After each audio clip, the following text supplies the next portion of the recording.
Bom, pessoal, agora a gente vai continuar a segunda parte sobre verbos. A gente parou aqui na estrutura verbal.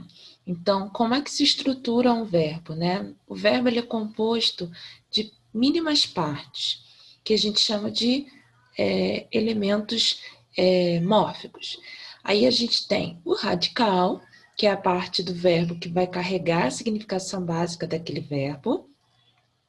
A vogal temática, né, que vai indicar para a gente em que conjugação verbal está aquele verbo, né? Então, normalmente a gente coloca o verbo no infinitivo para a gente reconhecer em que conjugação ele pertence, em qual a sua vogal temática. Então, a gente tem aqui, ó, a primeira conjugação são verbos terminados em AR. Então, tem, por exemplo, amar, falar, cantar. Todos esses verbos terminados em AR vão possuir a vogal temática A. Verbos de segunda conjugação são os verbos terminados em ER, escrever, comer, viver, são verbos que terminam em ER, então a sua vogal temática vai ser E. E os verbos de terceira conjugação são os verbos que que terminam em IR.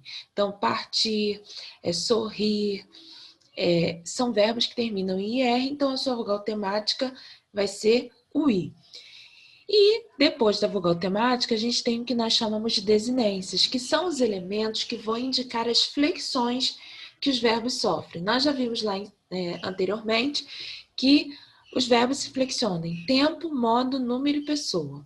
Então, existem desinências, que são elementos mínimos, que vão indicar em que tempo e modo esse verbo está, e existem outros elementos mínimos que vão indicar em que número e pessoa esse verbo está. Então, existe uma tabela com as desinências modo-temporais. Aqui se encontram os verbos, estão vendo? Os tempos e os modos verbais, desde do indicativo até o subjuntivo. E aqui os verbos divididos em primeira, segunda e terceira conjugação, indicando qual é o elemento do verbo que traria essa unidade mínima aí. Então, aqui, por exemplo, eu tenho o verbo cantava. Esse vá do verbo cantava indica que esse verbo está no pretérito imperfeito do indicativo. Então, se eu fosse analisar até o cante, seria o meu radical, que é a parte que não se altera. Como o verbo cantava é o verbo cantar, ele termina em AR, a vogal temática dele vai ser A. Então, esse A aqui é a vogal temática.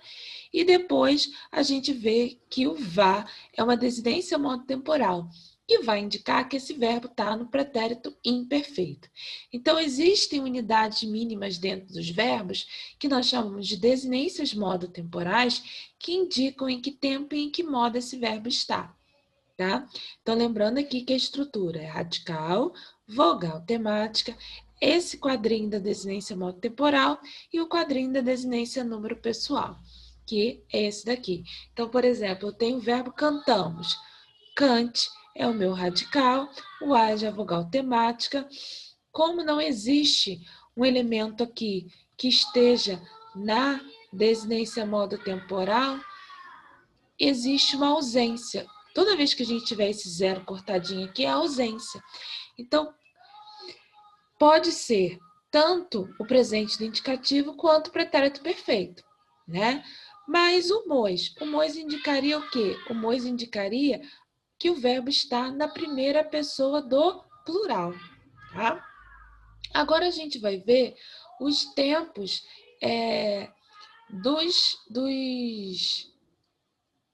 os tempos de cada modo, né? Então a gente tem o modo do indicativo, e aí quais são os tempos que a gente tem dentro do modo do indicativo? A gente tem o presente do indicativo.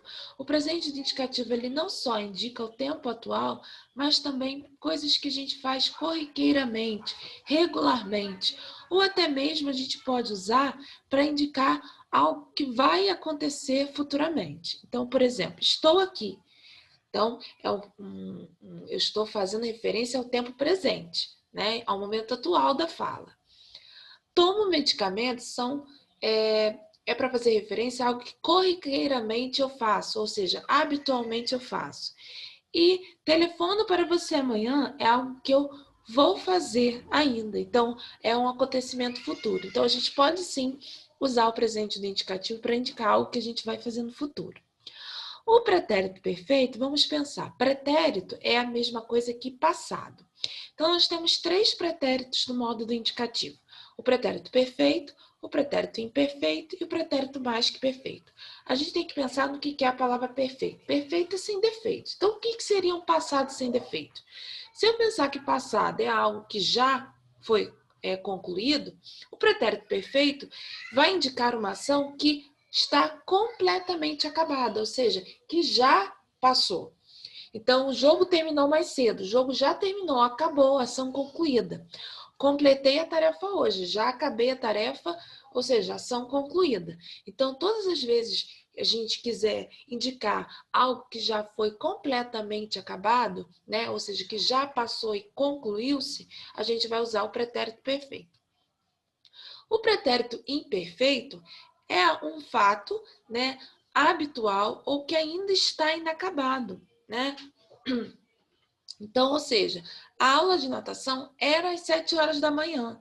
Né? Habitualmente, ela acontecia, ó, tá no passado, algo que habitualmente acontecia no passado. Então, o pretérito imperfeito é para indicar algo que habitualmente acontecia no passado ou algo que está inacabado com relação a um outro fato também no passado. Vamos entender esse. O jogo terminava quando a torcida invadiu o campo.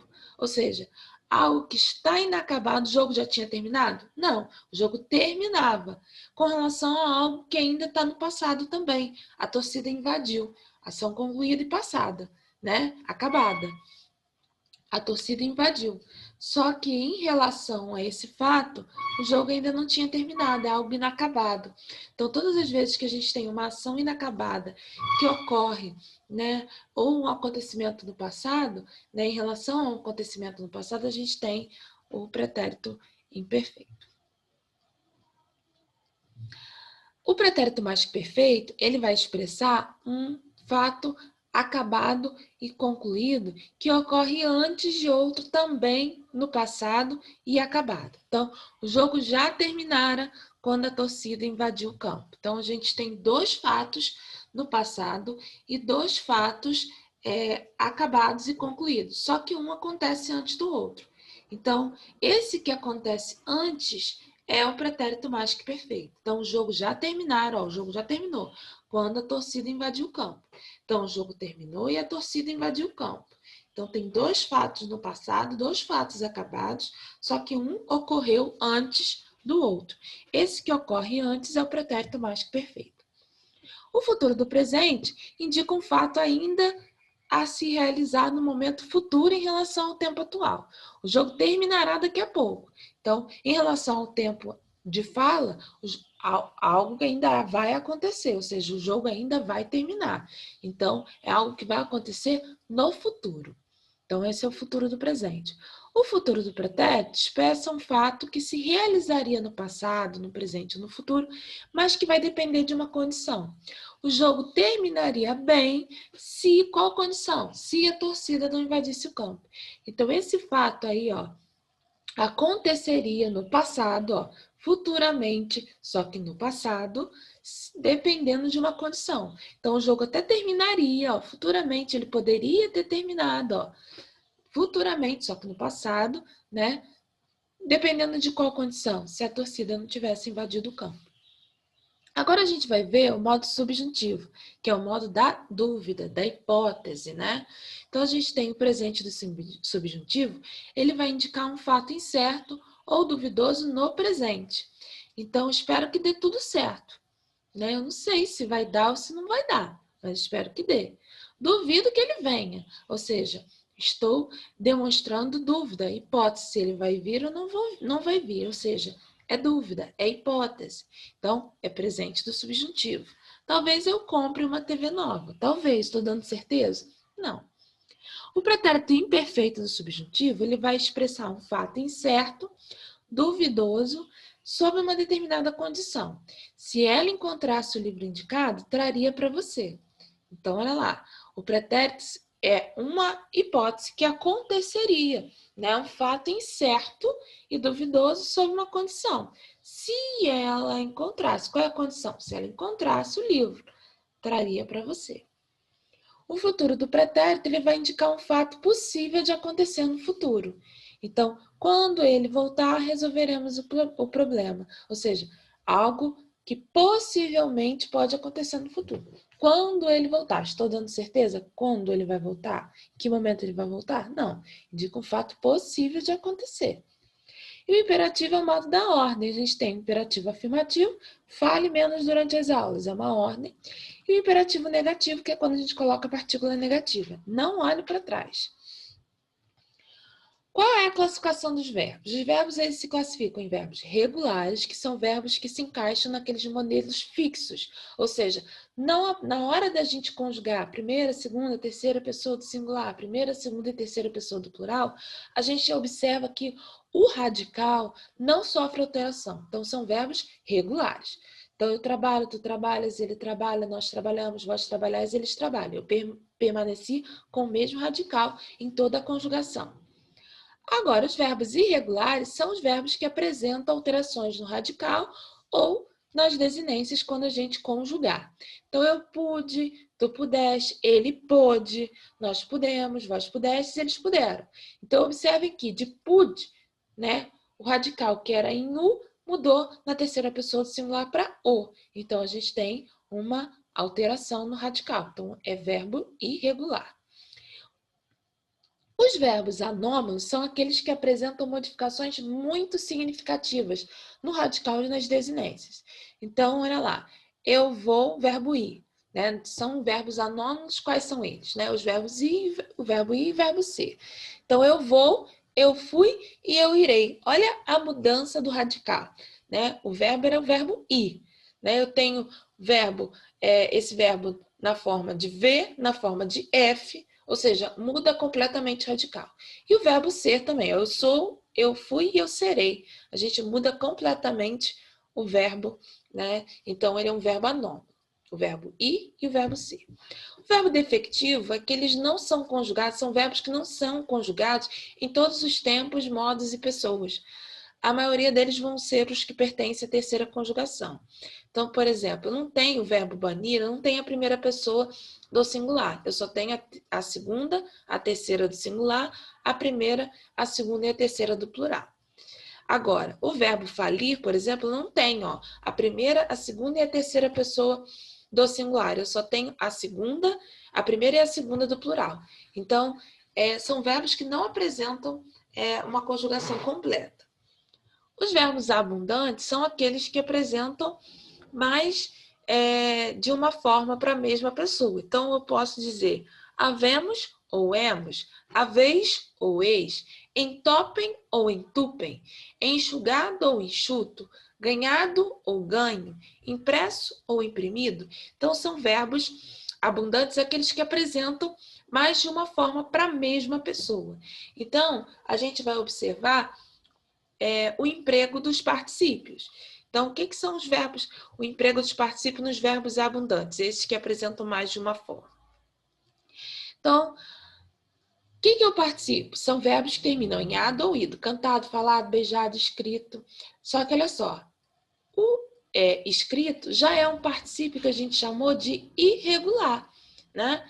O regular é feito com ado ou ido. O irregular vai ser feito de outra forma. Então, por exemplo, imprimido é o particípio regular do verbo imprimir, porque ele foi feito com ido. Mas a forma impresso é o particípio irregular, porque ele não foi feito com ado ou ido. Então, vamos lá. A forma regular, empregados com verbos ter ou haver. Então, eu vou usar a forma regular do particípio, que é feita com ado ou ido, todas as vezes que eu usar juntamente com o verbo ter ou haver.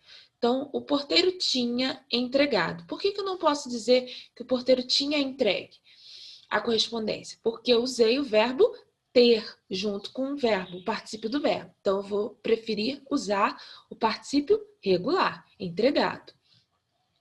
Quando que eu vou usar a forma irregular? Quando eu usar com verbos ser ou estar. Então, a correspondência foi entregue pelo porteiro. Então, observe que agora eu usei o verbo ser, né? E aí, dentro dessa formação com o verbo ser, eu vou preferir usar o particípio irregular, entregue.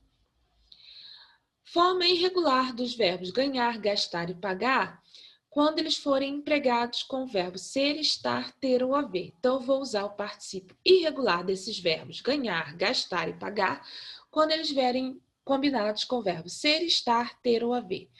O prêmio foi ganho por Felipe. Observem que eu não coloquei o prêmio foi ganhado por Felipe, porque eu usei o verbo ser junto com o verbo ganhar. Então, eu vou preferir o particípio irregular, tá? Forma regular dos verbos. Quando que eu vou usar, então, a forma regular dos verbos? Ganhar, gastar e pagar. Quando eles forem usados com o verbo ter ou haver. Então, Joana tinha gastado todo o salário, não Joana tinha gasto todo o salário. Por que eu não vou dizer que Joana tinha gasto todo o salário?